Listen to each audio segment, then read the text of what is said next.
if you're anything like us, you get to this time of the year, first, second week of December, and you start wondering, what am I going to get? In our case, it's usually, what are we going to get for the kids? Because it's really easy to just open up the Amazon mailer and let them highlight stuff. And we do a little bit of that. But what you end up with is a whole bunch of stuff that they play with from December 25th to January 5th. And then it's mainly there for me to step on. Yep.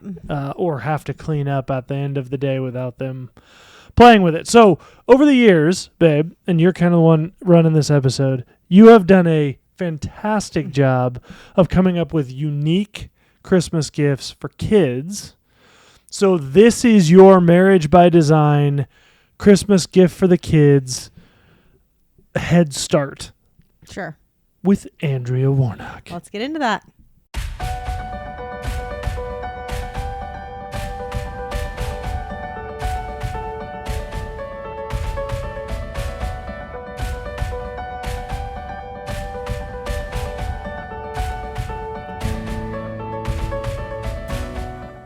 Before we jump into today's show, I wanted to ask you to check out our website, brand new website, marriagebydesignpodcast.com. That's marriagebydesignpodcast.com. All of our episodes are available there on that website. Love to have you pop over there, follow us there, and check it out. If you have a topic that you're wanting more information on or you have questions about, you can search on our website by topic, which is a really great feature. That's right. And more than anything, guys, please share this with someone that would find it meaningful for them. Without any more delay, let's get to the show. Hi, everyone. I am Nathan Warnock. I'm Andrea Warnock, and you've joined us for the Marriage by Design podcast, a time where we usually talk to you about God's design for marriage, what the Bible has to say about that, and how we live that out practically. And we are kind of going off the normal path this time and talking about Christmas gifts, and it's kind of a fun episode and hopefully give you some ideas for kids. We have done an episode in the past, which would be good for you to go check it out, about disentangling modern day Christmas from Jesus' birth and how we don't see those as the same thing and we celebrate them separately in our home. So Christmas, the presents and the trees and the lights and all that sort of thing, for our kids, we don't try to put Jesus in that, right? We try to say, like, this has nothing to do with Jesus. It's just something that we celebrate kind of at the same time that we're celebrating Jesus' birth. And we're also celebrating Jesus' birth, and we celebrate his birth all throughout the year. So we have no problem with Christmas gifts and living it up and doing all of the Christmas traditions and fun things and all of that, because we're not trying to say, like, this is representative of Jesus' birth. Yeah, so I would just, and I'm not going to talk a lot in this episode. I'm going to let you do most of it. But what I will say is I don't need the comments about how, don't you know, this is a pagan holiday and blah, blah, blah. We've done an episode about that too. Because, I know long ago it got sort of folded in with Jesus' birth. I understand all of that. But also, I think that it's not difficult to separate what something was 1,500 years ago from what it is today. Sure. So I just wanted to put that out there, because when you said we separate Christmas from Jesus' birth, in some people's minds that makes it worse, because then we're just celebrating all the pagan stuff. I just don't look at it as pagan we're stuff. Just celebrating and also winter, see Paul's discussion about meat sacrificed to idols, which was literally pagan stuff. Right. That Paul said, like, well, it's just meat. So don't cause your brother to stumble, but it's meat. And so for us, Christmas is just meat, and we don't need to worry about all of the pagan history. Right. So I wanted to give you, so going to the Christmas gifts, we love doing Christmas gifts for our kids. We really don't get them anything other than their birthday and Christmas throughout the year. So it's really fun to find things that they love and give them gifts and celebrate giving and receiving and all that kind of thing. I think our kids are in a phase where they're celebrating receiving more than giving, but that's okay. I'll get there. As parents, that's changing. It is changing. There's a couple of them that's definitely changing. Changing for, and for sure, as parents, it's so fun to give them gifts. Totally. And really find out Nathan's really good at this, like really hone in on who they are and trying to match that up with what we're giving them. Sure. And kind of a gift is really more than just, hey, I'm giving this to you, but like an I get you kind of a thing. So anyway, over the years, we've found some things that our kids love and just keep going back to. And so I wanted to talk to you about some of those things. And they're super unique and they're not like magnet tiles. Yes, our kids love magnet tiles, but those are out on all the lists. You should get magnet tiles if you don't have those. But I'm not going to talk about the things that you find on the normal, what should I get my kids for Christmas lists? Okay. So the first one is going to be a little bit laughable, but it's just books. Like books are like such an uncommon gift these days, but books are so great for your kids. We have hundreds of them, if not thousands. I don't know. Our kids love books because we make reading in our home a priority. I even read to my oldest. He's 15. We read chapter books, and I read some of these little, picture books. We books. read all the time. And so we make reading a priority. So our kids love getting books. So books is a really great gift for your kids. Series, for the older kids. Anyway. That's great. Fun. If I knew how to read, I would love to take part of that. Someday you'll learn, babe. Oh, okay. We'll work on that in homeschooling. Okay, the next one is a book, but it's not traditional. So we've talked about this too, but this is called the Adventure Challenge, and this is the family edition. So fun. Give it as a gift to your your kids, you and your kids. It's scratch off activities that you do, and it will tell you in there like about how long that should take, when you should do it, and then a little portion to write about it, and you can even include a picture. Anyway, it's a little scratch off book here I'll show you some of these pages that let me get to the camera. Hold on. See, you'll scratch off what it is. It'll tell you, and then you do it, or you make a time to do it, and it'll tell you what you might need for that. Anyway, super great for family activities that are really unique, and it's an adventure together. So it's cool. I highly suggest the Adventure Challenge books. There's lots of them in there. Okay. Totes. I made this thing as a gift for one of my kids years ago, and it still sticks around. I just printed pictures and I laminated them. Kind of. It's kind of a book. I put it on whatever these are called. If you're not watching this episode, sorry. If you're listening to, it's a binder clip.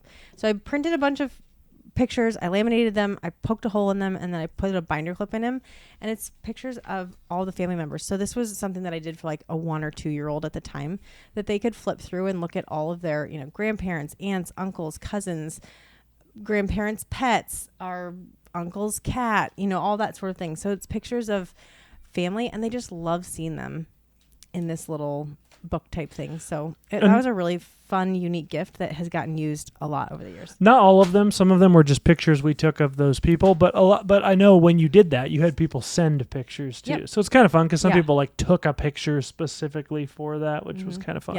Yeah, a lot of them sent them. So that's another one that was easy to put together and that's fun. Awesome.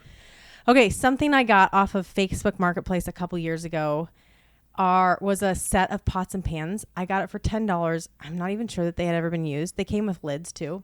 I didn't want to go out into the snow to get them. We keep them outside, but they're for use outdoors. So, it was just a set of like 5 pots and pans, different sizes that had lids, and my kids use them outside in the snow. They use them in the woods. We have woods behind our house. They use them in the front yard, backyard, all over, making their concoctions, and I don't know, they do all kinds of things with it. It's a really fun gift, and you can get it for super cheap off of, from Facebook Marketplace. Okay, so that was one. Then another thing that I love, we have a lot more than 4 of these, but these big clips. I'm not sure what they even call them on Amazon, but clamps. But big clamps. Yeah, we've gotten these off Amazon, and we have probably 15 of them. We probably need more, but we use these for making forts. So you can clamp your blankets to the shelves and chairs and the tables and all that sort of thing. It doesn't wreck anything because you're clipping the blanket. Anyway, they have been so great for making all our forts. Good call. And there's other things that we randomly use them for too, of course, sometimes. But okay. The next thing is this gets used. Okay, this is the most used thing in our house. So years ago, one of Nathan's brothers bought little Pokemon characters for our son for doing something he had done, helped his uncle do something. So he bought some little Pokemon characters, and they're just little. They're not little even Pokemon little tiny anymore. like resin. Yeah, they're like an inch and a half high. Tiny little things, and we've added to it over the years. But it's a whole bowl full of these random characters. Some of them are now little Mario characters, and we had to do a diorama of the Arctic tundra, and so I bought a bunch of Arctic tundra type animals that are now part of our Pokemon collection. And these, I cannot believe how much these get used. I mean, there's Constantly. not a day that goes by, not a day that these aren't used. It's shocking to me. And we've had them for years, so it's not even like they're new, but it's used for, like, they build stuff with magnetiles, and they use these characters to inhabit their little houses.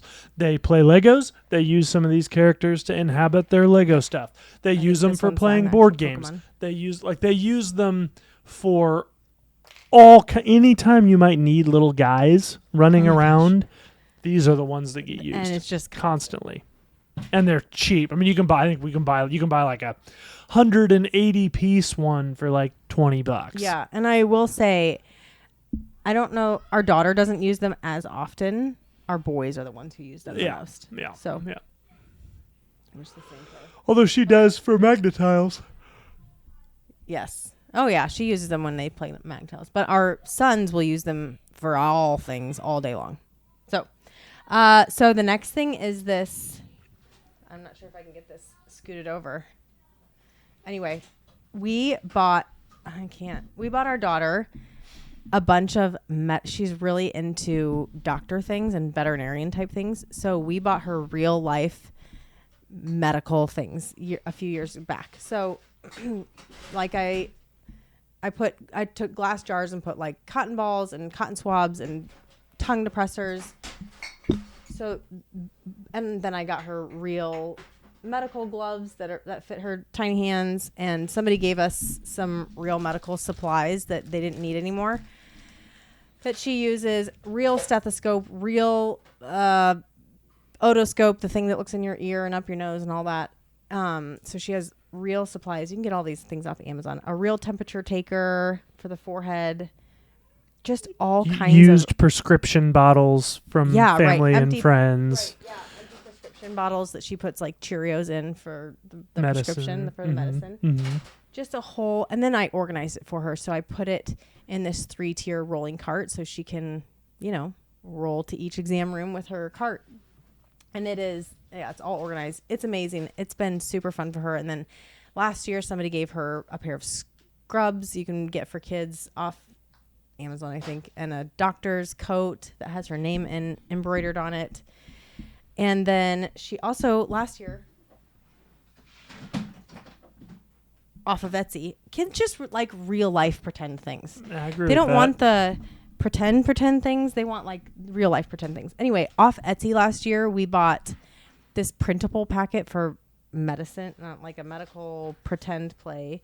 And anyway, it comes with x-rays, actual x-rays that you can print. Right, actual x-rays that we printed, that we laminated, and then I organized it for her in this big portable file box, because that's part of the problem is just the organization. And there were so many things. And there's charts that the doctor uses, and new patient forms, and signs for there's the new patient forms and signs for your hospital, like that say exam room or hospital room or whatever. There's prescription, pretend prescription forms that look legit, like this. Anyway, all sorts of things, and she loves it, and we play with it a lot. And I see that she's also hiding some things in here. Is she? Look at this. She sometimes steals toys and hides them in her room. So, anyway, I just found a non-medical thing in there. Funny. So that's been a big hit with her. She loves it. And anything and you could do exactly the same with construction if your kids were into construction, or like any profession your kids are interested in the like 4 to 12-year-old range. You could put together a cart like this for them super on the cheap. Yep. Anything that your kids are interested in pretending, try to make it I know this sounds weird, but like real pretend play where they're playing with the actual real items because it makes it a lot more fun. Right. Then the other two things that I'm going to talk about are, this one's kind of a weird one, but for my daughter, she loves to make her room look really cool. And a couple years ago, we got her we replaced her regular light in her room with a chandelier. Ooh, that was a big hit with her. You know, fun, unique. That was fun for her. Super easy to install. Yeah. I put it up. If I can put it up, anybody can do it. Then the last thing that I can think of is our Lego table. So we built, and by we, I mean Nathan. I may have done like one little thing, but a few years ago, Nathan built this giant Lego table that we'll take a picture of and we'll put it up. But it has, what would you say? It's probably 6 feet long by 3 feet wide, something like that. And That's right. we built it to be what we wanted it to be. And then it's way cheaper than buying one. And it's way bigger probably than any one that I ever found anyway. But it has 4 different sections. It has a road on it. It's so great. You'll see it in the picture if you're watching. And so when she says different sections with a road, we bought big Lego plates that you can just get off of like Amazon, and glued them down to the tabletop. Yep. So that it creates like an actual built-in Lego table. It wasn't just a table that they're like putting their Legos on. It actually has Lego plates on it with Lego roads running like across a 4-way intersection in the middle. And the way it's built, it has tons of storage in it too. And so it has to be cleaned. The Lego room has to be cleaned up. So there's an easy way for the kids to stay organized. And it is such a used gift. Our kids love the Legos. They love having a place for it to all live and play with. And it's been a huge hit. Yep. We love it. So we are not builder type people. We're not do-it-yourselfer type people. So if Nathan can, like he said with the chandelier, if Nathan can do it, anyone can do it. It was a fantastic gift. And I think we're actually going to have to build another one. We're talking about building another one because we need the space because we've got lots of kids. But highly suggest a big Lego table that you build. It has provided hours of fun and memories. No doubt. Is there anything you can think of that, I'm putting you on the spot, that you think, wow, that was a really unique gift? The only couple things, and this people can find out there, but similar to the doctor one, you've bought our kids cooking things where they can actually cook with you, like knives that are like not actual knives, but are still enough that they can cut. Right. Yep. Things those have been big. So yeah, the other thing I bought for our boys that is cheap, but they really enjoy. You can find them on Amazon or other places, but just like search role-playing map books or Dungeons and Dragons map books. Oh my gosh, yes. And they're these bound books that they open up, and they're kind of a harder card stock, and they just have different like a stone floor or some houses, and the one we bought was actually 2 that go together, and you can open them up and then put them side by side. It makes a big square map, and it has the grid on it.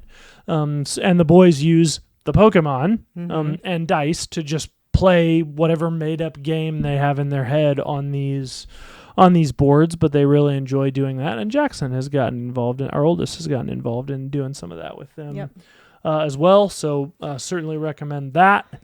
I guess that was the main one that jumped out to me. For your older kids, we found that, of course, it's harder to find gifts for them that aren't really expensive. They naturally want really expensive things. But we bought some exit games. You can get those off Amazon for Jackson and played them with him. And that's been really fun. Totally. Sometimes his gifts are really just like, let's go on a date and do something. Experiential stuff. Right. Do an escape room, or let's go bowling, or doing things with him that is time alone with him that he really enjoys. And it's not a technical gift, but those have really those really speak to him. So, it's great. Find what they, try to really find what they enjoy and lean into that. and lean great. into things that you can do together. I think that's a big thing with our gifts, is that we're a lot of times trying to find things that we can do as a family, or that our kids can at least do together, not just a one person gift all the time, Totally. So what about you guys? We're always, as you can tell, looking for unique Christmas gift ideas or birthday gift ideas, or just during the year gift ideas. So tell us, what have you found, if you have children, works well for the children in your life? Are there certain gifts that surprised you, that really became popular? Are there gifts you thought that were going to be a big hit that just ended up kind of being a flop? Love to get all of your Christmas gift for kids ideas put down in the comments below. If you want more information on the Lego table, or you want to share your gift ideas with us, but you don't want to put them in the comments, feel free to email us at marriagebydesignpodcast@gmail.com. We would love to hear those there as well. Hopefully you found this to be helpful. I know we have really enjoyed thinking of unique gift ideas throughout the years, and we enjoy sharing those with you. Hopefully it gives you a leg up on this year's Christmas shopping season. Next week, we will be back at you, digging back into God's design for marriage and how we practically implement that into our lives. So please subscribe to the podcast if you find this helpful, and we look forward to speaking with you again next week. Until then, remember, God is for your marriage. Thanks so much for listening. We just wanted to say, if you have a comment, a question, something that you're struggling with, or need prayer, please reach out to us.